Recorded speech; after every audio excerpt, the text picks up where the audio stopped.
again with the legendary Barbara Pease, co-author of 11 best-selling books, including The Definitive Book of Body Language, Why Men Don't Listen and Women Can't Read Maps, and Why Men Don't Have a Clue and Women Need More Shoes.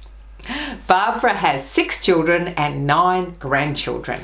Welcome back to Over 50 So What. Great to see you again, Barbara. Great to be with you again, Carol. On the show, we have done some segments on people being single after 50 because it's quite common for couples to split up after 50.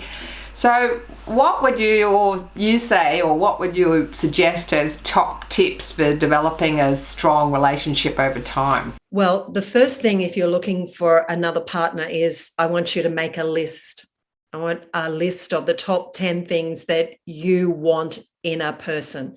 And it's down to the color of their eyes and their hair, whatever is a deal breaker for you. You need to write that on your list, because once you write that down, you're programming your brain to look for that person. So if, say, for example, you like redheads, you will see so many people with red hair and you eliminate this sea of faces. So on the fridge, I want you to put your top 10, and I want values, whether it's, you want them to have a value about their religion, kindness to people, whatever it is that you can't live with, that's what you need on the fridge. Alan always wanted a blonde. So he got a blonde because he had a list. He showed me the list on who he wanted in his life. And I think I was about an 8 out of 10 for him. So, they're the sorts of things that people should be doing. And if you think when you meet someone, they've got 3 of the 10, I'll change them, forget it. They're not going to change. So if they've got 7 out of 10 or 8 out of 10 and you can live with the other 3 that they don't have, well, then you've got a really good start to a relationship. You've got to know that they will negotiate. That's a really important thing. If you can negotiate when you first start dating, that's a good sign that your relationship is going to just keep maturing. If they're non-negotiable, then I wouldn't be looking in that direction. So a lot of people would say, how on earth can you work with your husband for all these years and years and years and you've still got a really strong relationship? What's the secret to working with your husband and staying together and having such a vibrant ongoing relationship? Right from the onset, we had really very defined boundaries of what we did in the business. So from Alan's point of view, he's the funny man and he does the funny stuff, so the media, and he does the seminars.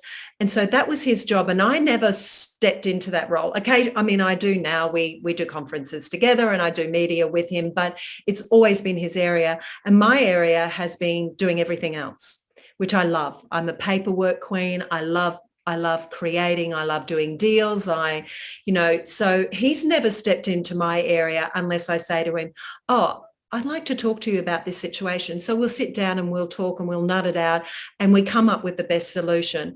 But other than that, we don't cross over into each other's paths. And I think because we love each other and have such huge respect for each other that we've never had an argument in business, ever. We've never, ever fought. In the beginning with our relationship, we had arguments because we were still trying to work out why I was crazy and, he did things that made me crazy.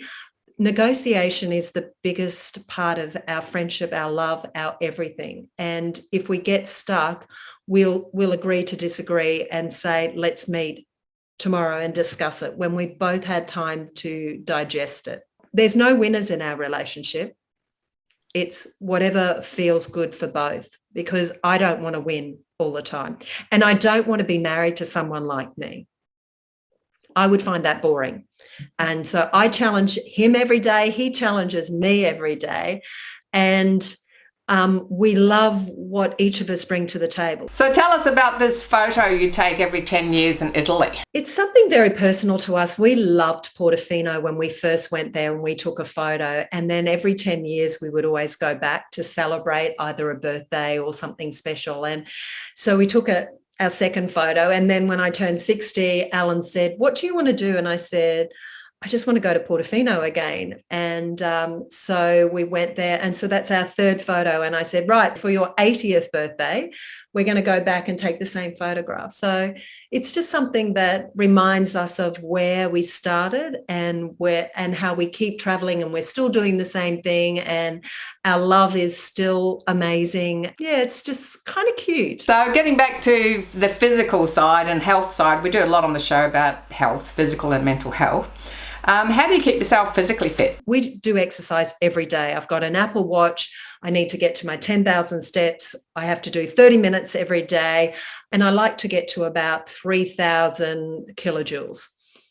So I set myself targets every day. I discovered that walking in a swimming pool is far better for me physically and mentally than walking outside in the sun and the pounding on my joints.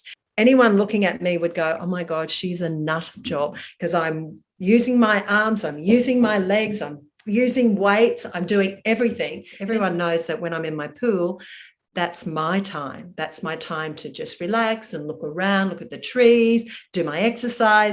And if we don't do it every day, that's when we actually, I don't feel really well today. Just a little tip.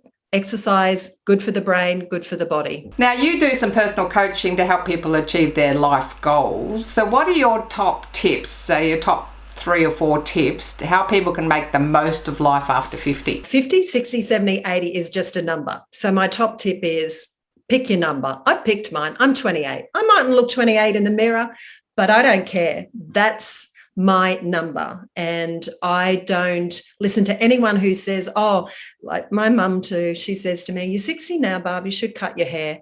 Mum, you've been saying that to me since I was 30. Cut your hair, do this. You know, now that you're 60, you shouldn't be doing that. Don't listen to anyone that says when you're a certain age, you cannot or should not do these things. So pick an age that you want to be. I'm 28 and I love it. Secondly, if you are going to retire to something that you love. Don't retire from life. Retire from your work if you want, but your life you can never retire for. Just go for it. Do the things that make you happy. Like 30 minutes a day, I'm in my swimming pool. That makes me happy. You always have to have something, and you must do something every day. This is what I say to my mum, is if you do something really special every day, whether it's going to a shopping centre, because, you know, she's older, but she's still, at her age, she still walks. She still goes to the pool for an hour a day. She walks. There's a group where she lives and they just walk the pool for a whole hour. And I said to Mum, do you realise that's keeping you young and fit? She goes, yes, and social, because after they get out of the pool, then they have tea and coffee and they talk and they chat. So that's fantastic. Those 2 things are the most powerful things that I can give as a gift to people, is just don't give up on yourself. Don't give up on life. Exercise. It's so important mentally and physically. Stimulate yourself. If you don't want to work, then go get involved in a charity and give back to people who are less fortunate, because that always makes you feel great. And with your husbands, this is for the women only. It's very hard for men to retire. So before your husband wants to retire, you've got to plan with him. What are you going to retire to? Thanks again, Barbara, for joining us today. And have fun. Enjoy life. If you'd like more information on the Diabetes Self-Assessment Tool, please visit Diabetes Australia. And if you'd like to know more about Barbara Pease and those fabulous books on improving relationships, please visit our website, carolo'halloran.com. Preventing diabetes is just one of the many, many, many, many reasons to keep active. Please visit YouTube Over 50 So What for more 5-minute fitness videos. Say hi to our Facebook community Over 50 So What. We also post all the replays there. One of Barbara's top tips was to pick a number. No matter how old you look in the mirror, don't listen to anyone who says when you're a certain age you cannot or should not do certain things. How old do you feel? Pick a number. 28, 40, 50. I'm Carol, over 50, so what?